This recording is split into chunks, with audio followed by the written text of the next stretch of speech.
Pues buenas tardes a todos, muchas gracias que nos acompañan en este primer foro especializado del aguacate, que es un evento que decidimos organizar entre la Perla de Cupatizio, la empresa Agrichem y Diagnosis, Laboratorio Agrícola Diagnosis, buscando esta oportunidad de ir a la mejora cada día en temas de actualidad ante los retos que nos enfrentamos día a día en el manejo del cultivo del aguacate.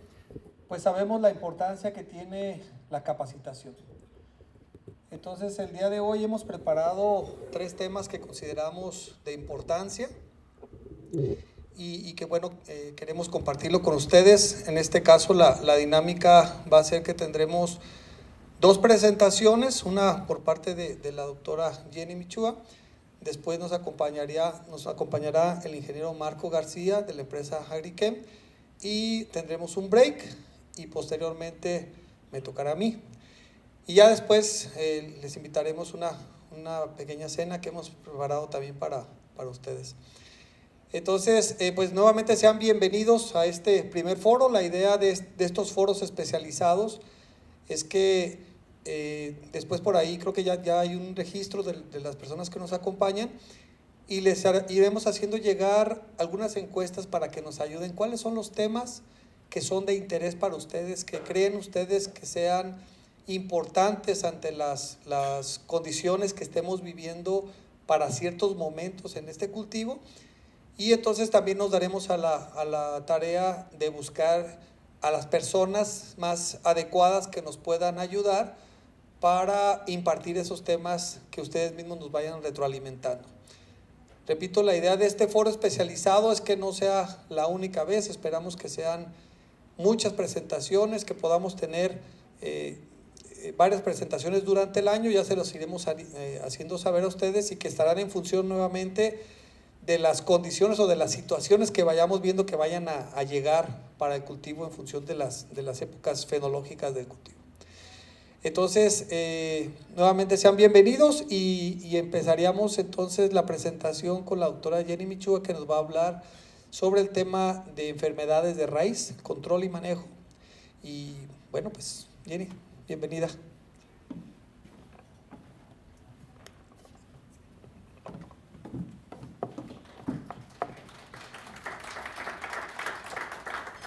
Bueno, buenas tardes a todos.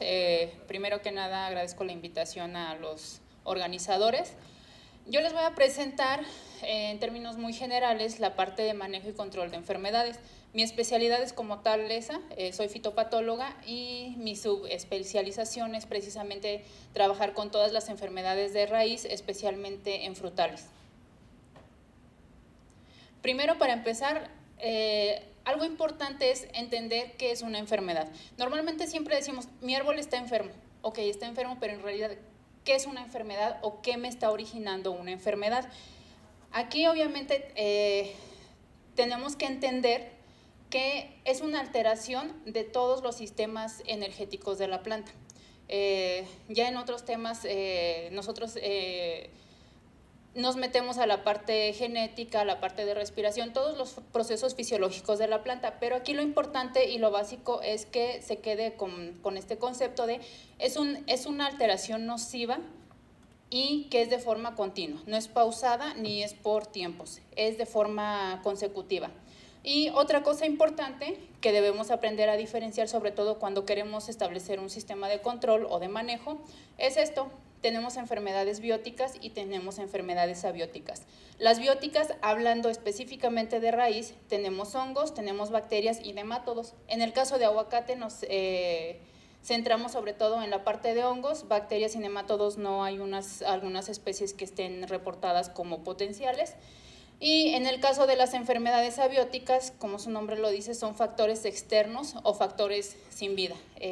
Hablamos de cuestiones de suelo como salinidad, sequía, en este caso también la textura es una parte importante para causar este tipo de enfermedades.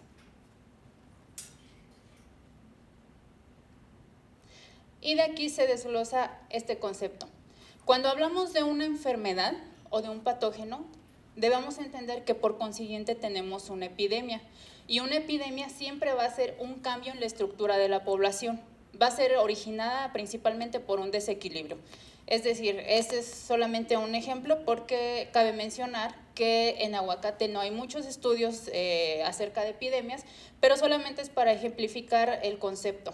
Entonces, si yo tengo un foco de infección, que en este caso sería prácticamente si yo empiezo a detectar que tengo plantas adyacentes con síntomas, entonces se me está presentando una epidemia y tengo que conocer cuáles son los parámetros o variables para reunir todos esos elementos y que yo pueda implementar una estrategia de control. Y otra cosa importante, normalmente yo siempre le comento a los técnicos que para diferenciar una enfermedad biótica de una abiótica, nosotros manejamos dos patrones.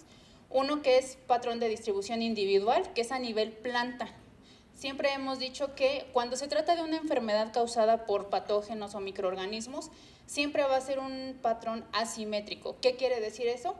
Que como se está ejemplificando en esta parte, puedo tener una zona dañada aquí, otra zona dañada aquí, otra en las puntas. No es uniforme, contrario a las enfermedades abióticas que prácticamente presentan un patrón simétrico, como en este caso puede ser una deficiencia.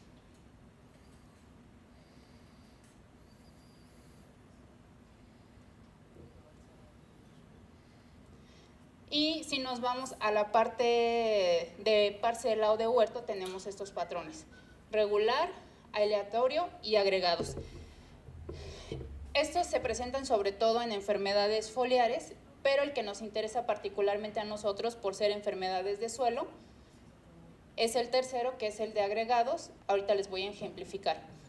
Normalmente, cuando ustedes van a un huerto, o en el caso de los productores tienen un huerto y tienen sobre todo, no sé, una planta enferma de este lado, conforme va pasando el tiempo se llaman agregados porque todos estos manchones se dice que van coalesciendo o se van juntando.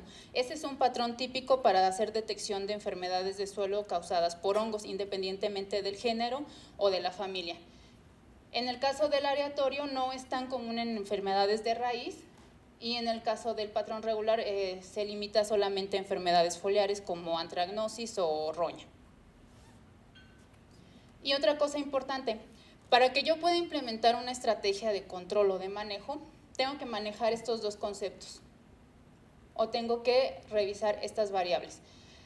Nosotros manejamos la parte patológica en tiempo y en espacio. En tiempo nosotros nos referimos a severidad. Severidad es qué tan enferma está mi planta. Y en el caso de la parte espacial nos referimos a incidencia, que es cuántas plantas tengo yo enfermas en mi huerto. ¿Para qué me va a servir a mí ese dato? Con ese dato yo voy a hacer un estimado obviamente de las pérdidas que me está generando el patógeno, y también con eso yo voy a poder establecer radios de control o de manejo. Si yo no tengo ese dato, difícilmente voy a establecer una estrategia efectiva de manejo mientras no conozca todas estas variables. Por eso es importante, antes de implementar cualquier estrategia, hacer o tener más bien estos datos de qué porcentaje tengo de incidencia y qué porcentaje tengo de severidad.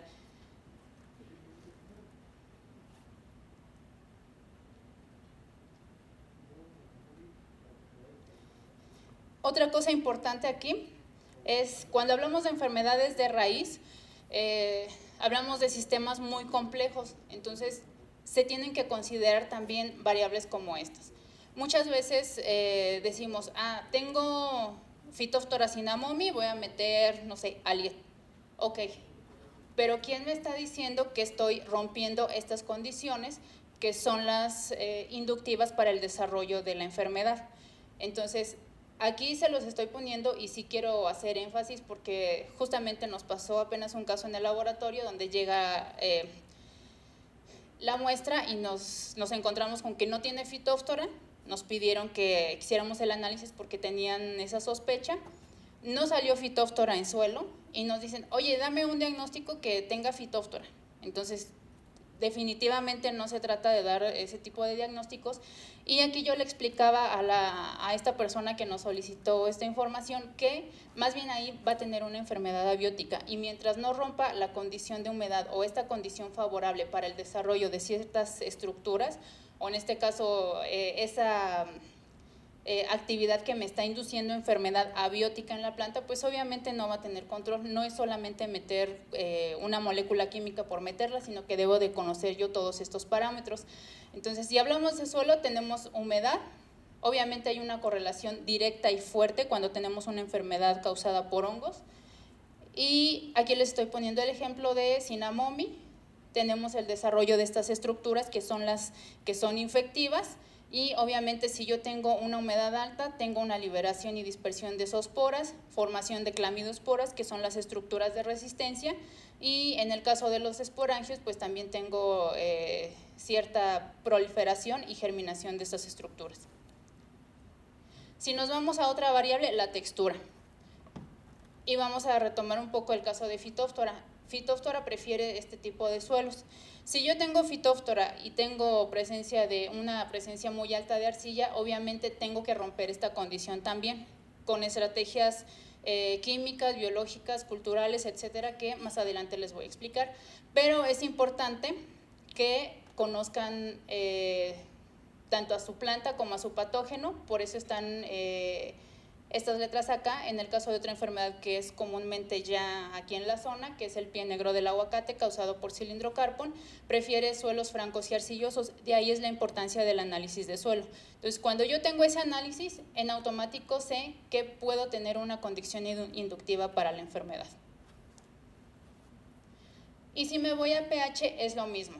Entonces, tengo que aprender a jugar con las variables de suelo para romper condiciones cuando tengo específicamente una enfermedad causada por hongos. Y aquí es la importancia del tiempo. Aquí es un ejemplo, igual les comento, no es de aguacate porque no hay información, pero solamente es para ejemplificar y que estemos como un poco más en el contexto. Este es tiempo, este es porcentaje de severidad. Entonces, yo aquí me estoy dando cuenta que en la semana 8, que es cuando inicia la enfermedad, si yo tengo un pH de 4.5, mi planta está en nivel de severidad medio. Entonces, cuando yo tengo una planta en nivel de severidad donde está probablemente todavía sea viable implementar el control, que ese es otro aspecto importante. Yo tengo que aprender a hacer detección de hasta qué punto es viable que yo implemente moléculas químicas o productos biológicos para revertir síntomas de una enfermedad. Y conforme va pasando el tiempo, obviamente se van cambiando las condiciones debido a la presión del inóculo, pero aquí ya tenemos dos variables diferentes. Si yo tengo un pH de 4.5 y uno de 7, tengo la severidad completamente disparada, que es cerca del 100%.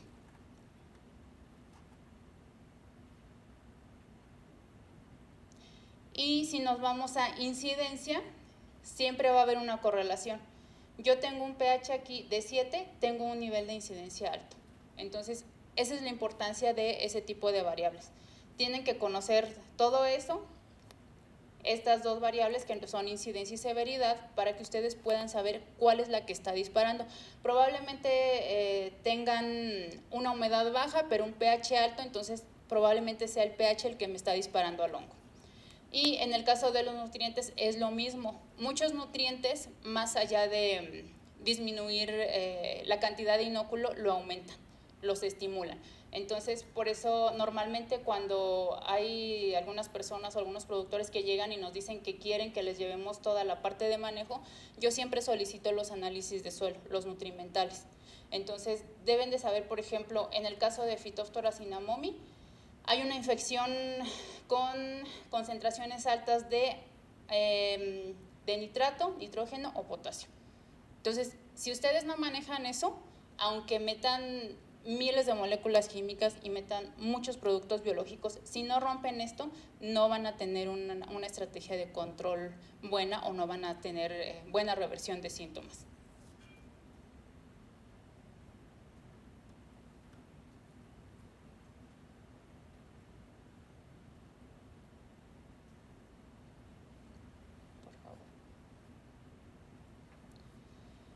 Y aquí están otras gráficas, solamente es para ilustrar también de la misma manera.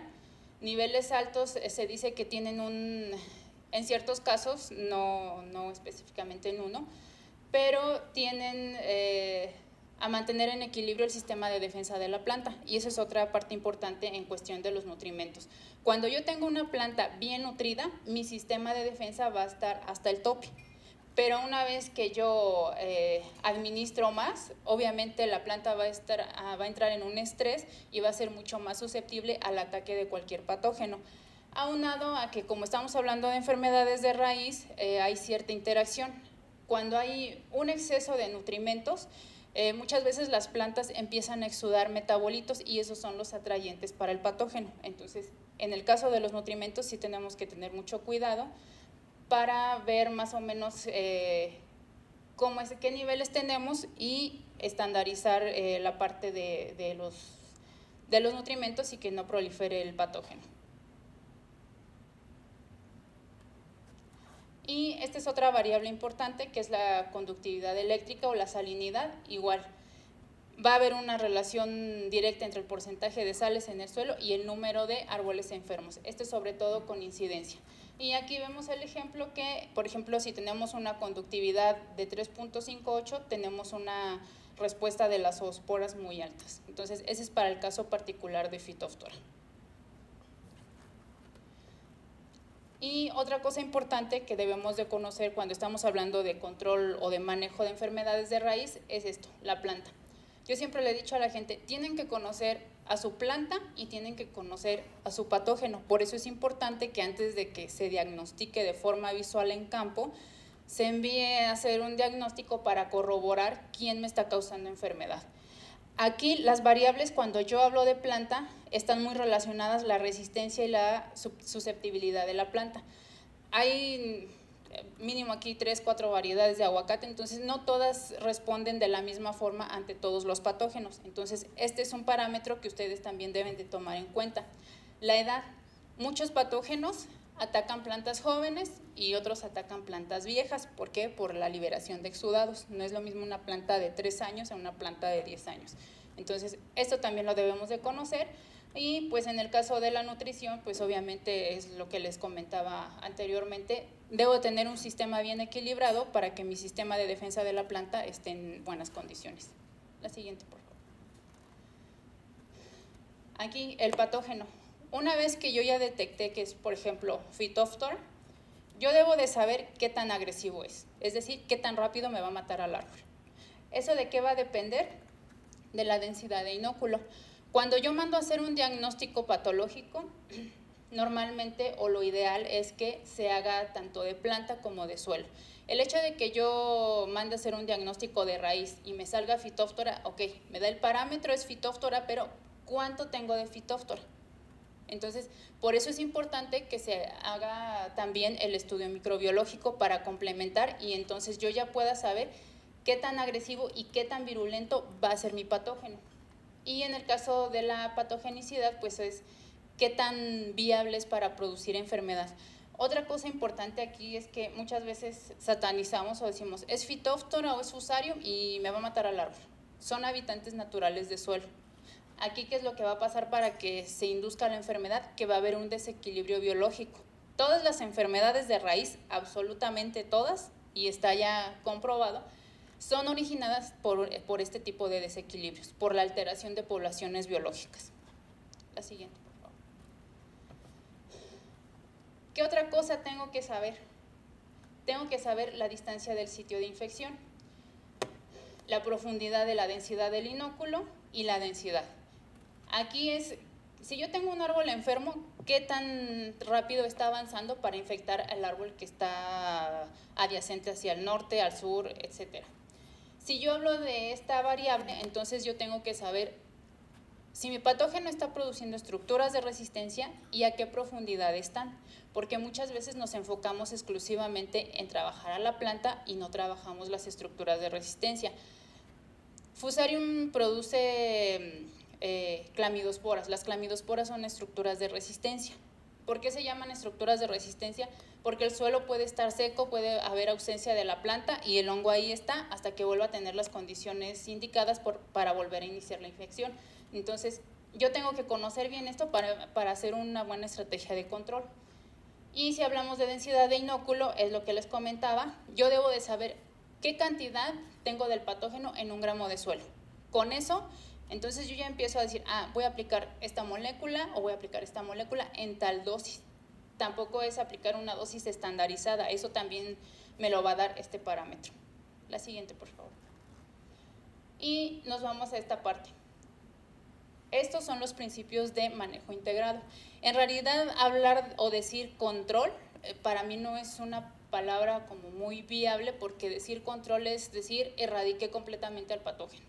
Y en realidad, cuando hablamos de sistemas vivos o de sistemas biológicos, como en este caso patógenos de raíz, lo que se trata es de que haya una coevolución tanto del patógeno como de la planta y los dos vayan a la par sin que el patógeno me cause enfermedad, que vayan evolucionando pero que no haya un daño o una pérdida económica. Cuando nosotros implementamos manejo integrado de enfermedades de raíz, establecemos estos 4, que son los básicos. Exclusión, que son medidas legislativas o cuarentenas. La erradicación, ahí normalmente es una recomendación que nosotros hacemos cuando detectamos que hay focos muy potenciales. Siempre les decimos, en este foco se tiene que eliminar la planta, y de eso se trata, erradicación. ¿Para qué? Para disminuir la densidad de inóculo y reducir la capacidad de contagio. Protección, normalmente siempre nos centramos en este, dejamos de lado estos y nos centramos en este. ¿Por qué? Porque entra el físico, el cultural, el biológico y el químico. Y de estos 4, normalmente siempre nos centramos en el químico. Entonces, ahorita les voy a explicar cada uno. Y el genético, pues obviamente se refiere al uso de variedades resistentes o tolerantes. La siguiente, por favor. Entonces, si hablamos de protección, les comentaba, tenemos la parte física, cada una tiene diferentes objetivos, pero decimos que es un manejo integral precisamente por eso, porque integramos estas 4 estrategias. No debemos hacer control aislado, es decir, aplicar solamente moléculas químicas o hacer solamente aplicación de productos biológicos. Debe ser integrado porque debe englobar las 4 estrategias. Y aquí hablamos de protección física, que prácticamente es modificar alguna variable que me está induciendo el desarrollo del patógeno, en este caso la temperatura de suelo, que es una variable importante que yo tengo en enfermedades de raíz. Y si me voy a la parte cultural, entonces son medidas tradicionales, podas, aclareos, etcétera, para romper precisamente ese tipo de condiciones. En el caso del control físico, particularmente en aguacate, yo no he visto trabajos. Por ejemplo, en este caso hablamos de solarización, este solamente se ha aplicado a cultivos hortícolas. En aguacate la verdad no he conocido medidas físicas, pero se queda como dato para que ustedes sepan que tienen que modificar este tipo de condiciones. Y la protección química, aquí sí, entonces empleamos moléculas químicas con el objetivo tentativamente de erradicar al patógeno, de eliminarlo por completo, de que no quede nada, pero recuerden que aunque son organismos patógenos, tienen cierta función en el suelo. ¿Qué es lo que yo debo de saber para implementar mi control químico o mi protección química? Debo de conocer en qué fase está mi hongo. ¿Eso con qué lo voy a hacer? Con análisis patológicos o análisis microbiológicos. Si yo aplico el control químico en una etapa donde las estructuras son sensibles o donde no hay estructuras de resistencia, probablemente yo tenga un resultado bueno, pero ¿qué va a pasar cuando tengo formación de microesclerosios? Los microesclerosios pueden sobrevivir hasta 20 años y no les pasa nada con moléculas químicas. Entonces, esta es una parte importante y este dato se puede solicitar en un análisis microbiológico. Ustedes pueden llegar y decir, ¿sabes qué? Quiero que me saques la densidad de inóculo de los microesclerosios, hablando particularmente de verticillium, que es una enfermedad común en aguacate. Y otra cosa importante es esta. Yo debo de conocer o de saber qué tan enferma está mi planta para que yo diga, ¿vale la pena aplicar control químico o definitivamente erradico o retiro la fuente de inóculo? Esto nosotros lo hacemos de forma visual. Normalmente ya eso depende del criterio del evaluador, pero generalmente tenemos 5 niveles de severidad en la mayoría de las enfermedades. La recomendación que nosotros hacemos siempre es aplica control o manejo integrado hasta la etapa 3. Después de etapa 3 no tiene caso, solamente vas a hacer que el productor genere gastos y no vas a tener un resultado bueno. Y prácticamente a partir del nivel 4 al nivel 5, entonces nos vamos con la parte de erradicación. La siguiente, por favor. ¿Qué otra cosa debo de saber aquí? Debo de conocer qué moléculas son para los patógenos. Hay moléculas específicas. No por el hecho de que sea, no sé, un azoxystrobin, me va a matar verticilio. Y eso lo deben de trabajar en conjunto con su técnico. El laboratorio les puede dar la densidad de inóculo, les puede dar la recomendación incluso también, pero eso va de la mano con el técnico porque él prácticamente les va a dar la pauta para que ustedes sepan hasta dónde, qué molécula y en qué dosis. Porque aquí es otra parte importante. Muchas veces decimos, si le aplico la dosis más alta se va a morir más rápido y no es cierto. Y este es un ensayo que nosotros hicimos en laboratorio, donde este es el testigo, es el patógeno sin producto y estos son las pruebas con diferentes dosis de diferentes productos químicos. Entonces, si nos damos cuenta, particularmente en este caso, tiene una tasa de crecimiento muy similar al testigo. Entonces, no siempre quiere decir que la dosis más alta va a ser la que me va a erradicar completamente al patógeno. Entonces, eso también lo deben de solicitar de preferencia. O sea, sí es un proceso bastante largo, pero si ustedes quieren llegar al punto de control o de manejo efectivo, entonces se deben de seguir todos estos procesos. Otra parte importante también aquí es, yo ya conozco mi patógeno, ya conozco las moléculas químicas, estas las debo de ir alternando, no siempre debo aplicar las mismas. Y también otra cosa importante, la dosis que sea de azoxystrobin no va a ser la misma que la dosis de tiabendazol. Entonces esas cosas ya las deben de ir manejando con el técnico que esté como responsable del huerto. La siguiente, por favor. Y si nos vamos a protección biológica, aquí pues obviamente son productos biológicos, como su nombre lo dice, que tienen como objetivo reducir la presión o disminuir la severidad de la enfermedad en la planta. Aquí prácticamente hablamos de todos los subproductos que generan estos microorganismos como metabolitos secundarios, entre los que se encuentran las enzimas, pero para esto también es importante, y sí quiero recalcarlo, se hace el diagnóstico fitosanitario de la planta, pero también se tiene que hacer el diagnóstico microbiológico para que yo pueda conocer qué poblaciones. Este es un sistema normal de suelo. Aquí nosotros nos enfocamos prácticamente en hongos, bacterias y nemátodos. Pero cuando nosotros trabajamos la parte microbiológica en laboratorio, esto es lo que deberíamos de obtener. Muchas veces la gente nos dice, es que no, ¿cómo es posible que no haya salido nada en mi análisis o que mi suelo no tenga nada? Y entendamos también que la aplicación de moléculas químicas no solamente me va a matar tentativamente al patógeno, sino también se va a llevar toda la otra microflora que es benéfica para la planta. Entonces, teniendo este dato, yo ya sé más o menos qué tan poblado está mi suelo y el por qué se está manifestando el patógeno precisamente en esa condición. Yo aquí pudiera encontrar, si hablamos por ejemplo de un fusario, puedo encontrar poblaciones de fusario y puedo encontrar poblaciones de jantomonas, de pseudomonas, de erwinias, etcétera, pero todas están conviviendo, entonces las están suprimiendo. Si yo encuentro aquí poblaciones altas de fusario y lo demás en blanco, entonces eso ya me está dando la pauta para decir, ¿sabes qué? Ya no tienes poblaciones benéficas, solamente te quedaron las del patógeno, entonces debes empezar a trabajar prácticamente tu manejo. La siguiente, por favor. Y algo importante aquí también, en el caso de los biológicos, no es nada más aplicar un tricoderma viride por aplicarlo. No es tan sencillo como lo pintan. Aquí hay miles de especies de tricoderma, no todas sirven para lo mismo y tenemos la costumbre de decir, es un tricoderma atrovíride y el producto trae una mezcla de bacillus y trae una mezcla de Bacillomyces y trae una mezcla de todo, entonces me va a funcionar mejor. Aquí lo importante es, ¿esta cepa me sirve para fusario? Entonces, no lo sabemos. Entonces, hasta que ustedes no tengan el dato, pues, o más bien una recomendación que siempre yo les hago a los productores es, si tú vas a aplicar un producto biológico, de preferencia, mándalo a analizar. ¿Por qué? Porque puede ser que sí, traiga Trichoderma atroviridae, pero no me funcione contra Fusarium. O la otra cosa, el producto tenga ya más de un año y definitivamente ya no traiga o la especie del biológico o la concentración haya disminuido. Entonces, ahí se relacionan los efectos del manejo biológico.